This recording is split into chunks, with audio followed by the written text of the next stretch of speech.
बिस्मिल्लाहिर्रहमानिर्रहीम। अस्सलाम वालेकुम स्टूडेंट्स, मैं हूं हसन फरीद, आपका फिजिक्स टीचर। स्टूडेंट्स, आज हम स्पीड ऑफ लाइट को कैलकुलेट करने की कोशिश करेंगे। तो आइए स्टार्ट करते हैं आज का लेक्चर। स्टूडेंट्स, आज का जो हमारा लेक्चर है वो स्पीड ऑफ लाइट को कैलकुलेट करने की एक कोशिश होगा।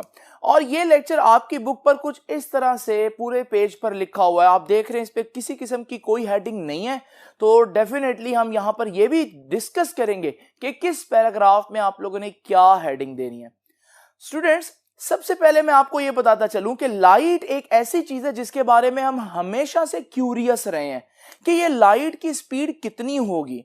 और हमें यह जरूर मालूम है कि लाइट की स्पीड बहुत ज्यादा है, क्योंकि जब आप बिजली कड़कते देखते हैं तो वो जो बिजली, आसमानी बिजली है, वो आपको नजर तो आ जाती है, लेकिन उसका साउंड बहुत देर बाद पहुंचता है। हालांकि हम समझते हैं साउंड भी बहुत तेज चीज है। तो स्टूडेंट्स, यहां से हमें एक आइडिया तो है कि लाइट बहुत तेज है, लेकिन कितना तेज है, पुराने जमाने के लोग क्या समझते थे कि लाइट की स्पीड कितनी है, ये सारी बातें जो हिस्ट्री से रिलेटेड हैं वो हमारे पास इस पेज के बिल्कुल पहले पैराग्राफ पर दी हुई हैं। तो ये जो पहला पैराग्राफ है, इसमें पुराने जमाने में, डिफरेंट जमाने में लोगों के क्या कॉन्सेप्ट्स थे लाइट की स्पीड के बारे में, वो हम डिस्कस करेंगे। तो मैं आपको बताता चलता हूं कि ये जो टोटल हिस्ट्री है, इसमें उन्होंने क्या क्या बातें बताई हैं। तो मैं आपके सामने बुलेट्स की फॉर्म में लिख देता हूं। सबसे पहली बात, जो बहुत पुराने लोग थे वो ये समझते थे कि भाई लाइट को एक जगह से दूसरी जगह जाने में बिल्कुल भी टाइम नहीं लगता, यानी कि light take no time to travel from one point to another point. तो ये पुराने लोग सोचते थे।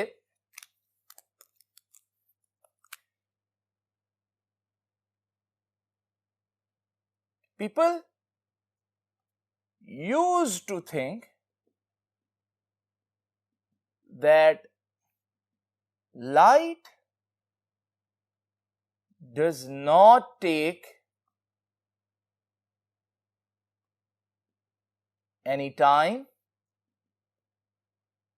to travel from one point to another। आसान अल्फाज में मैं अगर कहूं तो लोग क्या समझते थे? लोग समझते थे कि लाइट की स्पीड इन्फिनिटी है, इनफाइनाइट स्पीड है, उसकी रफ्तार की कोई हद ही नहीं है। तो इसका मतलब ये पहला कॉन्सेप्ट हुआ कि स्पीड कितनी है जी? इन्फिनिटी।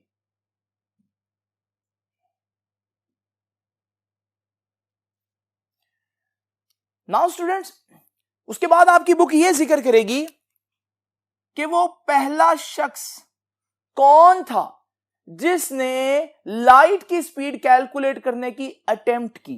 तो वो था Galileo. Galileo was the first person to attempt to calculate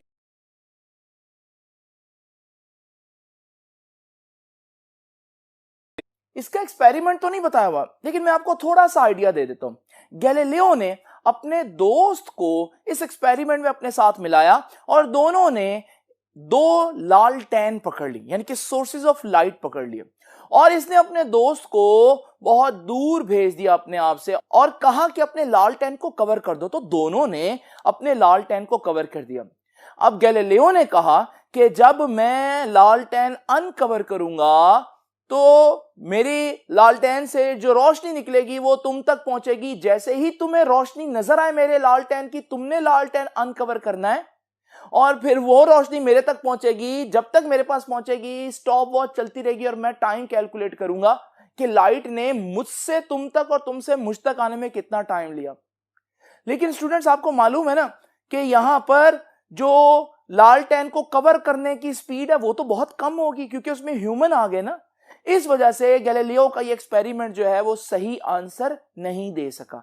तो याद रखिएगा कि although Galileo was the first person, लेकिन इसकी जो अटेम्प्ट थी वो अनसक्सेसफुल थी। तो अटेम्प्ट वाज अनसक्सेसफुल। लेकिन भले अटेम्प्ट अनसक्सेसफुल हो, इसको एक बात जरूर पता चल गई थी कि लाइट की स्पीड इनफाइनाइट नहीं है। लाइट को कुछ ना कुछ वक्त जरूर लगता है एक पॉइंट से दूसरे पॉइंट तक जाने में। दूसरे अल्फाज में लाइट की स्पीड क्या हुई? फाइनाइट, महदूद है, बहुत ज्यादा है लेकिन लामहदूद नहीं है। तो स्टूडेंट्स, अब आप सोच रहे होंगे कि वो कौन सा शख्स था जिसने फर्स्ट टाइम लाइट की स्पीड सही कैलकुलेट की, प्रिसाइजली। तो वो था माइकलसन। तो जो हमारे पास आज का एक्सपेरिमेंट है, जिसको भी मैं एक्सप्लेन करूंगा, वो शख्स जो है ना, माइकलसन भी कहते हैं कुछ लोग, मिकलसन कहते हैं, बहरहाल Michelson was the first person who calculate speed of light successfully। तो वो पहला शख्स जिसने speed of light successfully calculate की वो माइकलसन था। अब ये माइकलसन का एक्सपेरिमेंट क्या था ये जानना जरूरी है। तो अब नेक्स्ट चीज जो हम डिस्कस करेंगे वो माइकलसन के एक्सपेरिमेंट की कंस्ट्रक्शन डिस्कस करेंगे।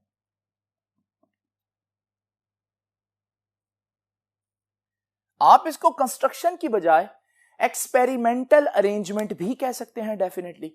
तो स्टूडेंट्स, ये वो आपका पेज है जिसके पहले पैराग्राफ को मैंने आपको बताया कि इसमें हिस्ट्री को डिस्कस किया, और इसी तरह से इस पैराग्राफ में हम देखेंगे कि माइकलसन का जो एक्सपेरिमेंट था उसकी अरेंजमेंट क्या थी, उसने क्या क्या चीजें यूज की, यानी कि उसके एक्सपेरिमेंट की कंस्ट्रक्शन क्या थी। ठीक है जी स्टूडेंट्स, जरा देखिए, हमारे पास माइकलसन ने सबसे पहले एक ऐसा मिरर लिया जिसे हम ऑक्टागोनल मिरर कहते हैं, जिसकी 8 साइडें होती हैं। तो ये वो मिरर है जिसको ऑक्टागोनल मिरर कहेंगे, और इसकी हर साइड बेहतरीन पॉलिश्ड है ताकि मैक्सिमम लाइट को रिफ्लेक्ट करे ये। अब इसने क्या किया स्टूडेंट्स, एक मोटर ली और उस मोटर की शाफ्ट के ऊपर ये मिरर अटैच कर दिया। मतलब अगर मोटर को कोई चलाएगा तो जैसे जैसे मोटर घूमेगी वैसे वैसे ये मिरर भी घूमेगा। तो इसको उसने माउंट कर दिया, उसके ऊपर चढ़ा दिया उसके ऊपर।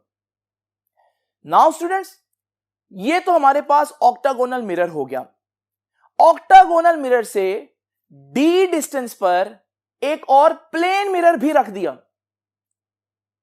और फिर जो साइड्स है ना, उन साइड्स को हम अपनी आसानी के लिए कुछ नाम भी दे देते हैं, जैसे 1 2 3 4 5 6 7 एंड 8। ये इन साइड्स के नेम हैं स्टूडेंट्स। उसके बाद उसने क्या किया, उसने लाइट का एक सोर्स इस जगह पर रखा। जब लाइट का एक सोर्स इस जगह पर रखा, इस सोर्स को देखने के लिए उसने एक टेलीस्कोप दूसरे एंड पर रख दी, जहां से उस टेलीस्कोप से हम सोर्स ऑफ लाइट को ऑब्जर्व करेंगे। अब कैसे ऑब्जर्व करेंगे? देखिए, अगर मिरर जो है ऑक्टागोनल मिरर, वो एक बिल्कुल करेक्ट एंगल पर पड़ा हो, एक खास एंगल पर पड़ा हो, तो जब सोर्स से लाइट निकलेगी तो वो लाइट साइड 1 से किसी खास एंगल पर टकराकर प्लेन मिरर की तरफ जाएगी, और प्लेन मिरर पर पहुंचकर वहां पर किसी खास एंगल पर टकराकर वापस ऑक्टागोनल मिरर की साइड 3 की तरफ जाएगी, और साइड 3 पर अगर वो किसी स्पेशल एंगल, खास एंगल पर टकराई लाइट, तो फिर ये लाइट टेलीस्कोप में एंटर होगी, और अगर हम टेलीस्कोप से देखेंगे तो हमें वो सोर्स नजर आएगा। मैं बार बार बोल रहा हूं खास एंगल, खास एंगल। उसकी वजह है, अगर मैं इस एक्सपेरिमेंट में ये जो ऑक्टागोनल मिरर है इसको हल्का सा भी हिला दूं, तो थोड़ा सा भी हिलाने पर आप देखेंगे जब लाइट पहली साइड पर टकराएगी, फर्स्ट साइड पर, और फिर प्लेन मिरर में टकराएगी और फिर साइड 3 पर जाएगी, तो जब वो एंगल डिस्टर्ब हो जाएंगे, जिन्हें मैं खास एंगल बोल रहा हूं, तो आप देखेंगे लाइट जो है वो टेलीस्कोप में नहीं आएगी, और आप टेलीस्कोप से देखेंगे तो आपको कुछ भी नजर नहीं आएगा। तो ये बात है स्टूडेंट्स कि हमारे पास इसकी एक्सपेरिमेंटल अरेंजमेंट में हमारे पास क्या क्या चीजें हैं वो देख लेते हैं। तो कंस्ट्रक्शन में मैं लिखूंगा सिंपल तरीके से कि क्या क्या चीज है। ऑक्टागोनल मिरर, ऑक्टागोनल मिरर को क्या बोल सकता हूं? It is an eight sided polished mirror. और स्टूडेंट्स याद रखिएगा, ये ऑक्टागोनल मिरर कहां है? माउंटेड, अटैच कर दिया गया on the shaft of A motor. ठीक है जी। और फिर हमने देखा, हमने और क्या यूज किया? Plane mirror. कहां रखा प्लेन मिरर? इससे d डिस्टेंस दूर। Plane mirror is placed at d distance from capital M। Octagonal mirror को मैं क्या लिखूंगा हर जगह? Capital M। स्मॉल, ये जो प्लेन मिरर है इसको स्मॉल m से रिप्रेजेंट करूंगा। उसके बाद हम क्या देखेंगे? अब हम लिखेंगे if a source of light is placed near M, यानी कि बड़े वाले मिरर के करीब रखें एक लाइट के सोर्स को, जैसे मैंने ये लिखा, तो क्या होगा? A light ray will incident, टकराएगी on 1, ठीक है, साइड 1 पर टकराएगी, रिफ्लेक्ट करेगी वापस मिरर M तक, reflected back to small m, ठीक है, साइड 1 से स्मॉल m तक गई, फिर रिफ्लेक्ट करेगी साइड 3 पर, reflected towards side 3 and will enter telescope, और टेलीस्कोप में एंटर होगी और हमें वो डेफिनेटली नजर आएगी। ये सारी कहानी जो है ये आपको इस पैराग्राफ में मैंने जैसे बताया आपको नजर आ रही होगी। अब स्टूडेंट्स ये तो हो गई हमारे पास कंस्ट्रक्शन और थोड़ी सी वर्किंग भी, लेकिन अब असल वर्किंग की तरफ चलते हैं। स्टूडेंट्स एक बात मैं आपको यहां बता दूं कि यहां पर ये जो डिस्टेंस है इनके दरमियान d, ये बहुत थोड़ा सा लग रहा है, लेकिन रियलिटी में जब माइकलसन ने ये परफॉर्म किया एक्सपेरिमेंट, तो उसने 2 पहाड़ों के दरमियान ये एक्सपेरिमेंट परफॉर्म किया। एक माउंट विल्सन और दूसरा पहाड़ था माउंट सेन एंटोनियो, और इन दोनों पहाड़ों के दरमियान 20 मील यानी 20 माइल्स का डिस्टेंस था, जो कि यहां पर नहीं लग रहा, लेकिन याद रखिएगा ये हमारे पास स्कीमेटिक डायग्राम है। जस्ट रियलिटी में ये जो डिस्टेंस है ये बहुत ज्यादा था। नाउ स्टूडेंट्स अब जरा चलते हैं इसकी वर्किंग कैसे होगी और ये एक्सपेरिमेंट किस तरह से स्पीड ऑफ लाइट का कैलकुलेट करने के लिए हेल्पफुल होगा। आइए जरा देखते हैं स्टूडेंट्स।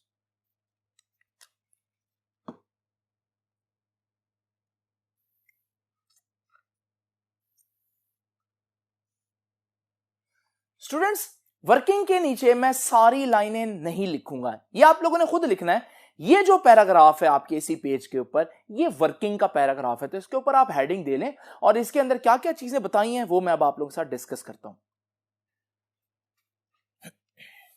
स्टूडेंट्स जैसे कि मैंने आप लोगों को बताया कि जब ये सारा अपरेटस रेस्ट पे होगा तो आपको जो लाइट है वो सोर्स से साइड 1 पर टकराने के बाद, मिरर M स्मॉल m पर टकराने के बाद, फिर साइड 3 पर टकराने के बाद जब टेलीस्कोप में एंटर होगी और आप टेलीस्कोप से ऑब्जर्व करेंगे तो आपको लाइट का जो सोर्स था वो नजर आ रहा होगा। लेकिन स्टूडेंट्स अगर हम थोड़ा सा एंगल चेंज कर दें तो फिर क्या होगा, लाइट सही एंगल पर नहीं टकराएगी, मिरर पर नहीं टकराएगी सही एंगल पर, साइड 3 पर सही एंगल पर नहीं टकराएगी और टेलीस्कोप में एंटर नहीं होगी, तो आपको सोर्स ऑफ लाइट विजिबल नहीं होगा।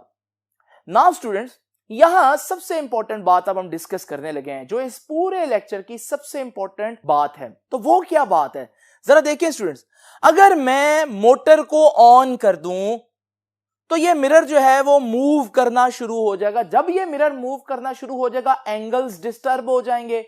एंगल्स डिस्टर्ब हो जाएंगे तो आप देखेंगे कि टेलीस्कोप में आपको सोर्स ऑफ लाइट विजिबल नहीं होगा। तो फिर आप स्पीड बढ़ा दें। जब आप स्पीड बढ़ाते जाएंगे, साथ टेलीस्कोप से आपने देखते रहना है। एक खास वक्त आएगा जब स्पीड ऐसी हो जाएगी कि लाइट फिर से टेलीस्कोप से नजर आना शुरू हो जाएगी। लेकिन आप सोचेंगे यार ये कैसे हो सकता है कि लाइट नजर आ रही है? ये एक ही सूरत में हो सकता है और उसके लिए हमें इस पूरे सेपरेटर्स को स्लो करके देखना पड़ेगा। तो आइए जरा स्लो मोशन में देखते हैं। स्टूडेंट्स, सोर्स ऑफ लाइट जो है वो यहां से एक फोटोन निकला, वो साइड 1 पर टकराया। अब वो मिरर की तरफ जा रहा है, लेकिन मिरर ऑक्टागोनल मिरर भी घूम रहा है। अब मजे की बात यह है कि जब वो फोटोन मिरर m से टकरा कर वापस साइड 3 की तरफ जाएगा, जब वो उधर पहुंचेगा साइड 4 एग्जैक्ट साइड 3 की जगह आ चुकी होगी। और फिर जब वो एग्जैक्ट उसकी जगह आ चुकी होगी, लाइट को इससे कोई मसला नहीं कि वो साइड का नाम 3 है या 4 है, उसको तो एंगल से मतलब है और एंगल वही बन रहा है। तो वो टकरा कर एग्जैक्ट टेलीस्कोप में एंटर होगी और फिर जब आप यहां से देखेंगे तो चलते हुए मिरर में भी आपको सोर्स ऑफ लाइट विजिबल होगा। लेकिन ये हर स्पीड पर नहीं होगा, ये खास स्पीड पर होगा। ये है इसकी वर्किंग। इस फैक्ट का हमारे लिए क्या इस्तेमाल है वो अभी हम डिस्कस करते हैं। लेकिन मैं आपको इस पैराग्राफ में बता दूं कि ये पैराग्राफ में क्या कह रहा है कि जब हमने मिरर को मूव करना स्टार्ट किया तो source of light is not visible. फिर वो कहता है at a certain speed source of light is again visible, फिर नजर आना शुरू हो जाएगा। और ऐसा कब होगा? जब टाइम ऑफ लाइट जो साइड 1 से साइड 3 तक जाने में उसको लगा, वो बराबर हो जाएगा जो मिरर के घूमने का टाइम है। तो जितनी देर में साइड 1 से साइड 2 की जगह आ गई चीज, या 2 की जगह 3 आ गया या 3 की जगह 4 आ गया, एक ही बात है।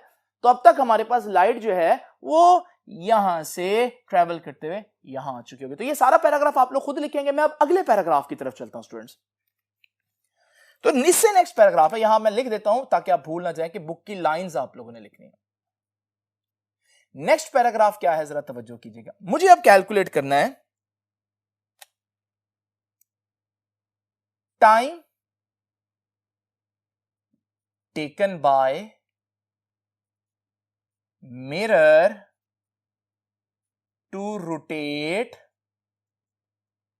बाय, आगे मैं अभी छोड़ रहा हूं, ये आपकी हेडिंग है, थोड़ी सी बड़ी है, लेकिन अभी ये क्या कह रहा है जरा तवज्जो कीजिएगा। स्टूडेंट्स, आप लोगों को मालूम है जब लाइट यहां से यहां तक पहुंची तो ये वाली साइड की जगह ये वाली साइड इधर आ गई और 4 जो है वो 3 की जगह आ गया। ये तो हम लोगों ने पढ़ा। लेकिन अगर ये साइड इधर आए तो मिरर कितना घूमा है, असल पॉइंट तो ये है। इसको जरा आसान तरीके से देखते हैं। ये देखें, ये मेरे पास साइड 1 है। मैं एंगल कैलकुलेट करने के लिए एक लाइन इमेजिन कर लेता हूं। जरा इमेजिन करें अगर ये साइड 1 घूम फिर कर वापस साइड 1 की जगह आ जाए तो ये पूरा 360 डिग्री बना। लेकिन आपको पता है ना, रेडियन में हम इसको 2 पाई रेडियंस कहते हैं। ठीक हो गया स्टूडेंट्स? अब जरा इमेजिन करें, ये तो थी पूरी रोटेशन। यहां मिरर ने कितना रोटेट किया? यहां मिरर ने इतना रोटेट किया कि साइड 2 साइड 1 की जगह आ गई।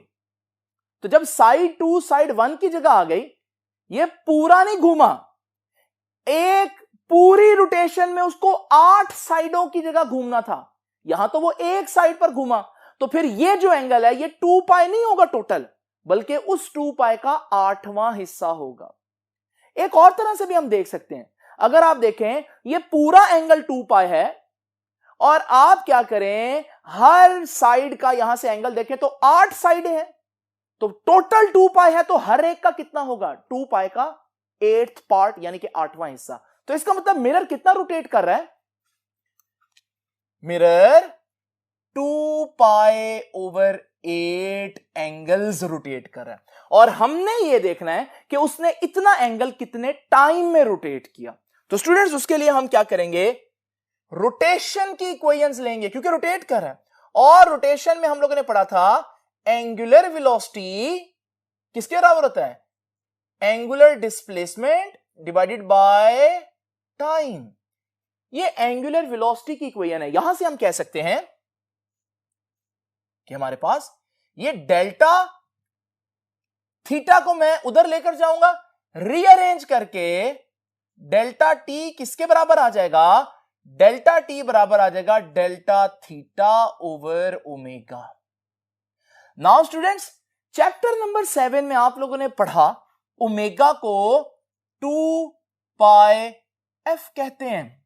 ओमेगा की वैल्यू 2 पाई एफ है, और डेल्टा थीटा वो एंगल है, और एंगल उसने कितना रोटेट किया वो तो मैंने पहले ही कैलकुलेट कर लिया, 2 पाई ओवर 8। यहां से 2 पाई से कैंसिल होगा, तो स्टूडेंट्स वो टाइम जिसमें मिरर 2 पाई बाय 8 रोटेट करेगा, वो कितना टाइम लगेगा उसको? ये 8 भी नीचे आ जाएगा, तो ये बन जाएगा 1/8 एफ। इस टाइम के साथ छोटा सा एम लिख देता हूं। एम क्यों लिख दूंगा? ताकि आपको याद रहे ये वो कौन सा टाइम है जो मिरर को रोटेट होने में लगा। तो मिरर एम से है, तो मैं टाइम के साथ एम लिख देता हूं। अब स्टूडेंट्स जरा देखिए, तो स्टूडेंट्स अगर हम यहां पर देखें, जितनी देर में साइड 2 साइड 1 की तरफ गई है, उतनी देर में लाइट यहां से यहां तक पहुंच गई है। अब हम यह देखेंगे कि लाइट को कितना टाइम लगा साइड 1 से साइड 3 तक जाने में। तो स्टूडेंट्स इसके लिए अब हम हेडिंग देंगे, तो time taken by light to move from, साइडों के नाम की बजाय मैं लिखता हूं from one side back to other side. तो ये है हमारी नेक्स्ट हेडिंग।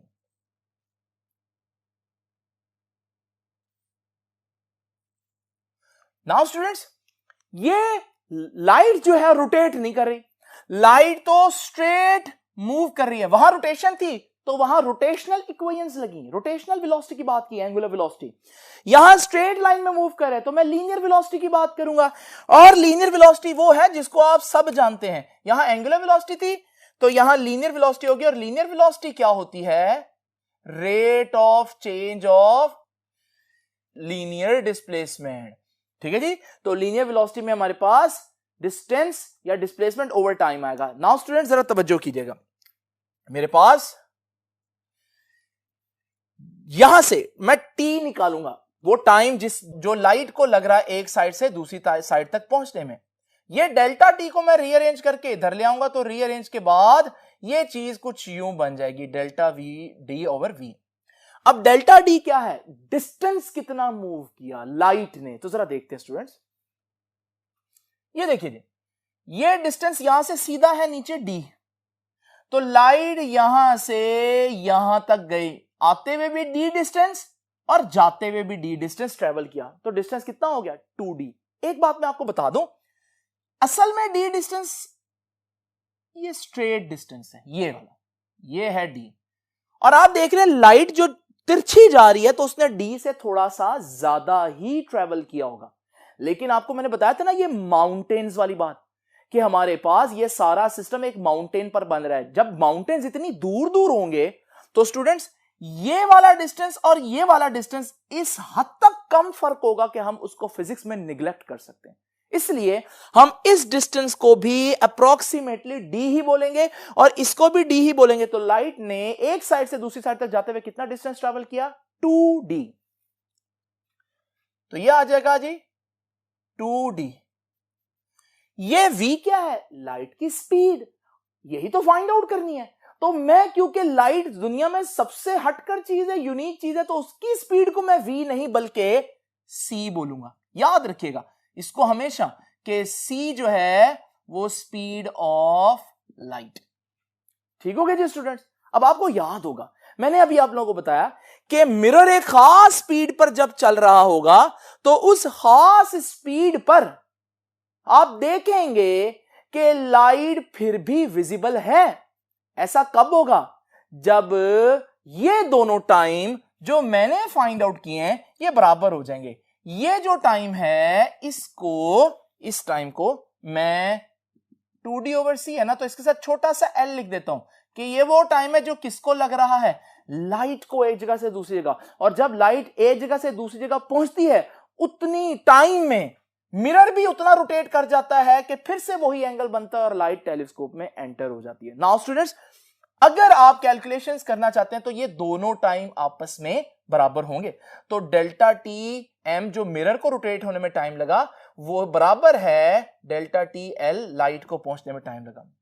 स्टूडेंट्स, ये दोनों टाइम्स की कैलकुलेशन आप लोगों को इस पेज पर, ये जो पहला पैराग्राफ है इसमें हमारे पास उन्होंने कैलकुलेशंस की हैं और ये कैलकुलेशन रोटेशन वाली हैं। मिरर को रोटेट होने में कितना टाइम लगा, तो इसके ऊपर आप वही हेडिंग दे देंगे जो मैंने दे दी। फिर इसी तरह से इससे नीचे जो हेडिंग है उसमें वो बता रहा है लाइट को कितना टाइम लगा, तो आप इसमें वो हेडिंग दे देंगे जो मैंने दे दी। अब कैलकुलेशंस कंप्लीट करते हैं और कैलकुलेशन ये है कि डेल्टा टीएम कितना है जी 1/8f, डेल्टा टी एल कितना है 2d/c। जैसे कि आपको मालूम है हमें स्पीड ऑफ लाइट चाहिए, तो स्पीड ऑफ लाइट c इधर रखें, ये हमारे पास 8 भी उधर जाकर मल्टीप्लाई होगा तो 16, d उधर है ऑलरेडी और f इधर है। ये है स्पीड ऑफ लाइट का फॉर्मूला जो माइकलसन ने फाइंड आउट किया।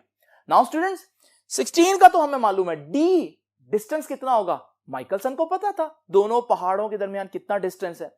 और f फ्रीक्वेंसी, वो जो मोटर रोटेट कर रही है किस फ्रीक्वेंसी पर, वो भी उसको मालूम था कि किस फ्रीक्वेंसी पर रोटेट कर रहे हैं। उसने ये सारी वैल्यूज पुट की। जब उसने ये सारी वैल्यूज पुट की तो उसने देखा कि आंसर आया 2.99792458 मीटर्स पर सेकेंड। ये था वो आंसर स्पीड ऑफ लाइट का। और उन्होंने इसको राउंड ऑफ करके कह दिया कि भाई आज के बाद हम कहेंगे कि लाइट की स्पीड, यहां 10⁸ डालना मैं भूल गया, तो 10⁸ मीटर्स पर सेकेंड, तो ये है स्पीड ऑफ लाइट। ये स्पीड ऑफ लाइट हमारे पास आ गई। एक आखिरी हेडिंग अभी भी बाकी है और वो हेडिंग है कंक्लूजन की, वो मैं यहां पर दे देता हूं। तो स्टूडेंट्स, कंक्लूजन में हम लोगों ने क्या सीखा? 3 बातें आपके पेज के लास्ट पैराग्राफ पर मौजूद हैं। तो स्टूडेंट्स, इसमें पहली बात क्या है कि speed of light depends on medium. Light कितना तेज चलेगी ये सिर्फ लाइट पर डिपेंड नहीं करता, ये इस बात पर भी डिपेंड करता है कि लाइट किस मीडियम में है। सबसे तेज लाइट कहां चलेगी? वैक्यूम में, याद रखिएगा। तो light travel fastest in vacuum. और स्टूडेंट्स, ये जो लाइट है, लाइट की स्पीड 3 × 10⁸ मीटर पर सेकेंड, ये एक्चुअली किसके लिए है? ये एक्चुअली में लाइट की स्पीड है वैक्यूम में। अब आप कहेंगे सर दोनों पहाड़ों के दरमियान वैक्यूम तो नहीं था, वहां तो एयर थी। इसका मतलब यह हुआ कि वैक्यूम और एयर में लाइट की स्पीड में ना होने के बराबर फर्क है। और यही हमारा तीसरा पॉइंट भी है। तो थर्ड पॉइंट क्या हुआ कि speed of light in vacuum is approximately speed of light in air। तो वैक्यूम में स्पीड ऑफ लाइट और speed of light in vacuum और speed of light in air आपस में बराबर होते हैं। और आखिरी बात, किसी और मीडियम में अगर आप चेक करेंगे वैक्यूम के हिसाब से लाइट की स्पीड हमेशा कम होगी। जैसे मैंने बताया कि स्पीड ऑफ लाइट वैक्यूम में क्या है, मैक्सिमम है।